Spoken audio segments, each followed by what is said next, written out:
నమస్తే. నేను మీ హేమసుందర్. పూరి జగన్నాథ్ ఈ రోజులో సినిమా రంగంలో దర్శకుడిగా 25 ఏళ్ల కెరీర్ పూర్తి చేసుకోవడం అంటే మాటలు కాదు.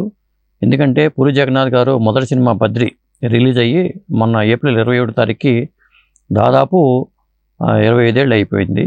మరి ఈ సందర్భంగా ఏంటంటే ఎందుకు చెప్పాల్సి వస్తుందంటే, మన హిట్ అయినా ఫ్లాప్ అయినా మనం పట్టించుకునే అవసరం లేదు. సినిమా ఫీల్డ్లో కామన్గా జరిగేది. హీరోలకి హిట్లు వస్తాయి, దర్శకులకి హిట్లు వస్తాయి, ఫ్లాపులు వస్తాయి, హీరోలు కూడా వస్తూ ఉంటాయి. అయినా సరే పూరి జగన్నాథ్ గారు మరి 25 ఏళ్ల కెరీర్లో 33 సినిమాలు పూర్తి చేయటం అంటే మాటలు కాదు కూడా. ఎందుకంటే చాలామంది ఏమనుకుంటారంటే ఆయన 'బద్రి' సినిమానే మొదటి సినిమా అనుకుంటారు. కానీ నిజానికి 'బద్రి' సినిమా కాదట. ఆ సినిమా ఏంటంటే 'తిల్లానా' అనే సినిమా. ఎందుకంటే 'తిల్లానా' అనే పేరు ఎలా వచ్చిందంటే, అప్పట్లో 'ముత్తు' సినిమాలో 'తిల్లానా తిల్లానా నా కసికళ్ళ కోన' అంటే పాట ఉంది. అది పెద్ద ఫేమస్. ముఖ్యంగా జపాన్ ప్రేమికులు కూడా ఆ పాట వెళ్ళిపోయింది. ఆ టైంలో 'తిల్లానా' పేరుతో సినిమా చేద్దామని ఆలోచన పూరి గారికి రావటం, తను డైరెక్షన్గా ప్రయత్నాలు చేసుకుంటున్న రోజుల్లో కృష్ణనగర్లో ఒక మేడ మీద అద్దెకుండేవాళ్ళట. ఆ ఆలోచన రావడంతోనే ఆయన 'తిల్లానా' పేరుతో కథ తయారు చేసుకోవడం, ఒక నిర్మాత దొరికితే ఐబీకే మోహన్ అనే నిర్మాత దొరికితే ఆయన చెప్పడం, ఆయన ఓకే చేయడం జరిగిపోయింది. ఇక్కడ ఐబీకే మోహన్ గారు కూడా వైజాగ్ వ్యక్తి. ఆయన అంతకుముందు సోమబాబు గారితో 'దొరబాబు' అనే సినిమా చేశారు. ఆ 'దొరబాబు' పెద్దగా ఆడల.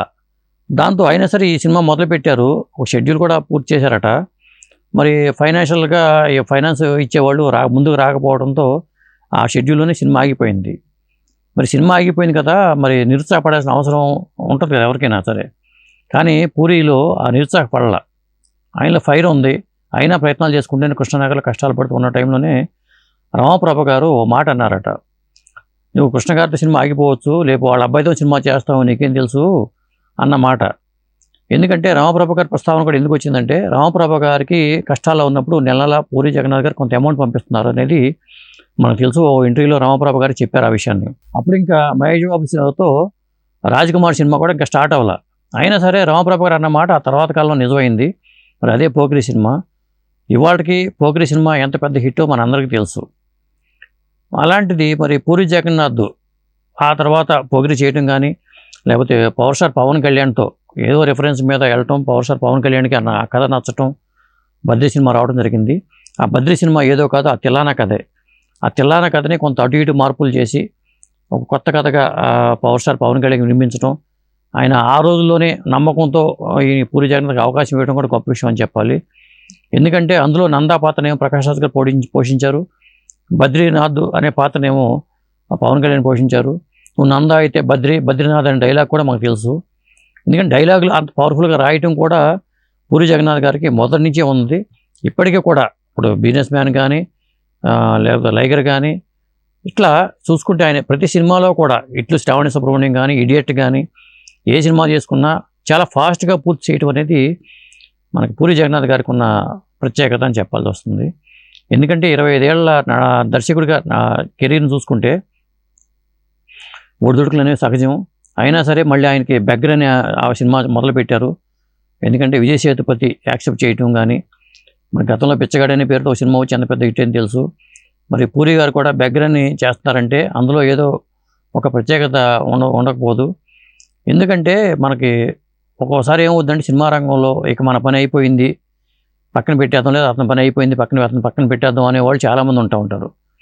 వాటికి భయపడిపోయి మళ్ళీ మన ప్రయత్నాలు మానుకుంటే మనం వెనకబడిపోతాం. ఇప్పటికి కూడా ఎందుకంటే నేను గతంలోనే దాదాపు 2000 సంవత్సరం టైంలోనే ఆయన 'బద్రి' తర్వాత మొత్తానికి 'ఇడియట్' సినిమా తర్వాత కానీ ఒకసారి ఇంటర్వ్యూ కూడా చేయడం జరిగింది.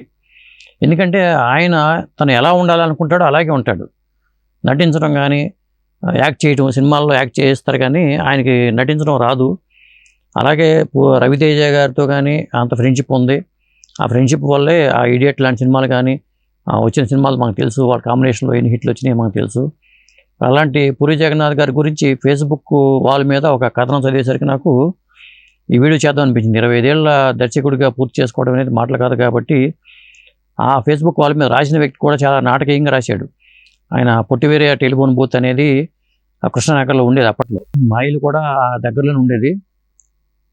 ఆ పొట్టివేరే బూత్ ఎదురుకుండానే బాలాజీ స్వీట్ షాప్ అని ఉండేది. ఎవరికైనా అడ్రస్ చెప్పాలంటే పొట్టివేరే బూత్ ఎదురుగుండా బాలాజీ స్వీట్ స్టాల్ ఉంటుంది, దాని పక్క రోడ్లో ముందుకు వస్తే మా ఇల్లు ఉంటుందని చెప్పేవాడు నేను. అక్కడే ఎదురుగుండా బూత్కి ఎదురుగుండా ఉన్న మేడ మీదే పూరి జగన్నాథ్ గారు ఉండేవాళ్ళట. ఆయన కృష్ణనగర్ జీవితమే. ఆ జీవితాన్ని, ఆ కష్టాలు అక్కడ చూశారు కాబట్టి ఆయన 'నేనింతే' సినిమాలో 'కృష్ణానగరే మామ' అంటూ పాట కూడా పెట్టారు. మరి మర్చిపోకుండా అక్కడ కష్టాలని ఎలా వచ్చారో ఆ నేనింటి సినిమాగా చూపించారు ఆయన. మరి బెగ్గర్ అనే సినిమా మళ్ళీ ఆయన కెరీర్కి ఒక మలుపు కావాలని మనం అందరం కోరుకుందాం. ఎందుకంటే పూరి జగన్నాథ్ గారు 33 సినిమాలు చేసిన ఎన్నో చాలా హిట్లు ఉన్నాయి. ముఖ్యంగా ఏంటంటే నిర్మాతల దర్శకుడు అని చెప్పాల్సి వస్తుంది ఒకవేళ చెప్పాలంటే. ఎందుకంటే ఇవాళ ఏ నిర్మాత అయినా సినిమా చేస్తే చాలా ఫాస్ట్గా పూర్తి చేయగల సత్తా ఒక పూరి జగన్నాథ్ గారికే ఉంది. ఎందుకంటే విజేంద్ర ప్రసాద్ గారు లాంటి వ్యక్తికి సైతం పూరి జగన్నాథ్ నాకు ఇష్టమైన దర్శకుడు అని చెప్పారంటేనే మనం అర్థం చేసుకోవచ్చు. కాబట్టి 25 ఏళ్ల సందర్భంగా పూరి జగన్నాథ్ గారు మరిన్ని హిట్లు అందిస్తారని ఆశిద్దాం. నమస్తే.